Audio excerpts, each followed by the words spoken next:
Hey you guys, how's it going? It's Lily. Welcome back to my channel. On this channel we talk about my experience with chronic illness as well as how that relates to my fitness journey. If you think that sounds interesting, I highly recommend that you click the subscribe button and turn on the bell notification so you get notified every time that I upload.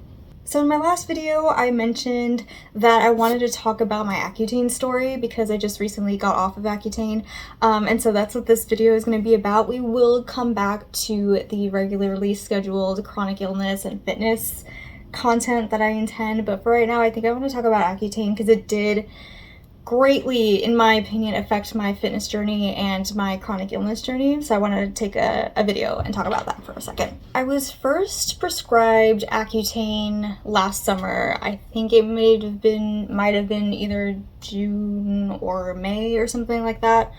But I didn't start it right away because I had expressed concern over my chronic illness. I have rheumatoid arthritis, which is an autoimmune disease that causes a lot of joint and muscle pain. And I expressed to my dermatologist that it kind of made me nervous because I know Accutane, one of the really serious side effects is that it causes a lot of joint pain. And at the time, I believed I was about to experience a flare-up or was experiencing a flare-up. So we spoke about it and I actually ended up starting it. I believe it was in mid-July when I first started Accutane. That was like the first month. So the first 2 months of Accutane, for the record, my dermatologist only prescribed me 10 milligrams, which the standard for Accutane is 40 milligrams over 6 months. And she originally prescribed me just 10 milligrams, obviously because of my autoimmune disorder.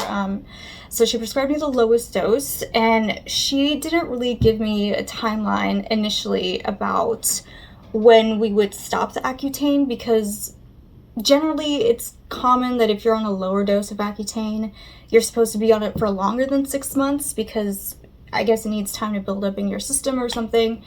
But she never actually gave me a concrete month or day that we would stop Accutane. She just kind of prescribed me the 10 milligrams and just every month we would check in and kind of see where things were. For the first, I want to say 3 months of Accutane I was on were perfect. I had no real side effects, I don't think. I wasn't really experiencing any dryness yet. I was experiencing a purge where my skin was purging and I was breaking out a lot. But that's common in Accutane. It kind of works by pushing everything underneath your skin out to the surface to promote healing. So that was fine. I would say after maybe the 4th or 5th month, I started to notice some changes, which I have to admit in the beginning, like the 4th and 5th month were really, really subtle. And at first, like I like it was so subtle that I think I just didn't think anything of it. I just thought it was maybe I was working too hard or I was stressed out because sometimes my body can get a little bit out of whack if I'm experiencing stress because my RA. Anyway, the point is I started to experience changes in my body that were so subtle that I kind of didn't know what was causing them. Like I didn't put 2 and 2 together that it might have been caused by the Accutane. So I mentioned it in my last interview that I had sustained a back injury some time ago. And so around month, I want to say maybe November, late October, early November, of Accutane, I started to notice that I was feeling a lot of more pain in my lower back where my disc was. But I wasn't sure whether it was due to my RA, whether it was due to the injury, or whether it was due to the Accutane. To be honest, I didn't even think that it was due to the Accutane at all because, like I said, I was on such a low dose, and I was still kind of, well, I wasn't early on Accutane, but it was such a low dose that I honestly didn't even think that it was due to the Accutane. To this day, I'm actually not sure what caused the flare-up in my back pain. I'll get into that a little bit more in a couple of minutes. So in October, kind of November-ish, I started to notice that I was getting a lot more back pain, but what was weird about it is that the pain that I was feeling was not in the injury site. It wasn't around where the disc was. It was mostly, I was getting like a lot of muscle tension and muscle spasms in my hips and my upper and outer glutes. It was around this time as well that I started noticing a lot more dryness around my skin, but the dryness around my skin was never really that severe. It first started like around my nose and around my eyes. I started getting a lot of dry skin there. but it wasn't like really bothersome. It was just something that I kind of noticed, and whenever I would see it, I would just kind of put more moisturizer on, and that was pretty much it. Cut to month 6 onward.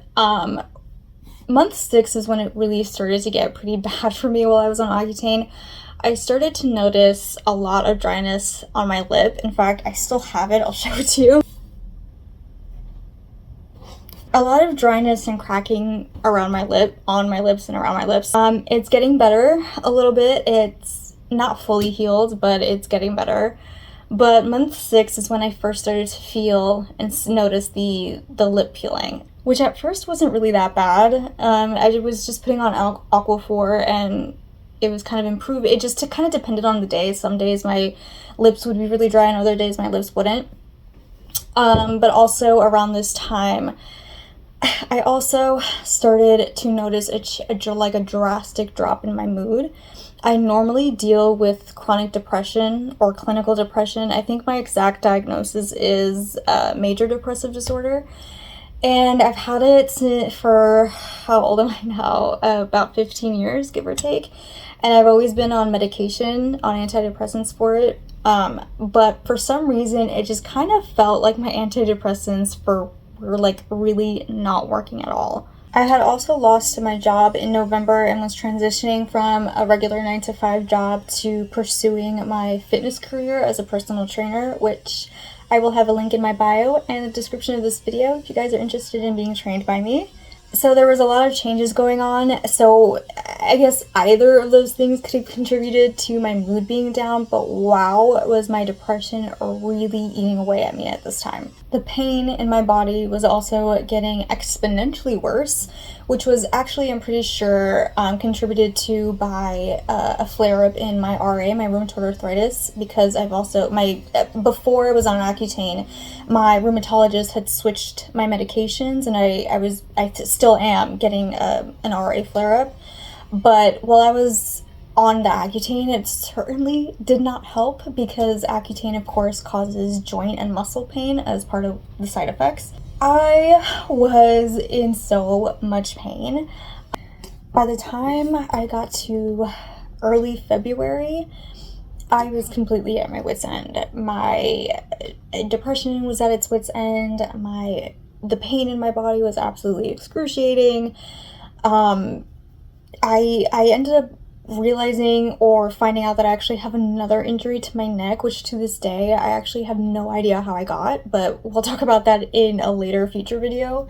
But I, without my dermatologist's consent, stopped taking Accutane like 2 weeks before my appointment because I just really could not handle it anymore. The pain was excruciating, like I said, every day. The depression was terrible. I started to notice that my lips, like the skin drying was getting way worse. Like the actual skin on my face wasn't too bad at all, but my lips were like cracking. They were bleeding every day. I was getting sores, cold sores, I'm assuming from all the wounds, and it was winter, so I was probably licking my lips, which I shouldn't have done. The fatigue, I almost forgot to mention that, but the fatigue, like, I was so incredibly tired for like the last 2 months of Accutane. I literally could not function. I was working as a freelancer. I still am working as a freelance personal trainer. And I would have like one client a day for like a 1-hour session, come back home and be just completely exhausted for like no reason. Or another day I would have no clients, didn't really need to commute or anything. I would just go to the supermarket that's like 2 blocks away from my house, come back and just be annihilated completely and just stay in bed for the rest of the day. It was insane. Additionally, like I mentioned, I ended up sustaining another neck or just like a neck injury that to this day I still have no idea how I got. I'm not sure whether it was the Accutane or the RA. I know that Accutane causes joint and muscle pain, but I've never known it to cause actual damage. So I literally have no idea what caused the damage to my neck. All in all, I was on Accutane for a total of 9 months, which is, like I said, much longer, or 3 months longer than the average journey for Accutane because I was on a much lower dose. But wow! So the question is, would I ever take Accutane again? The answer is probably not, because even though I was on the lowest dose, that was a little bit insane and uncalled for. But that is all I have to say about my Accutane journey. I hope this helps you if you're thinking about taking Accutane. Please like, comment, and share the video if you think it was helpful. And I will see you guys next time. Thank you guys so much.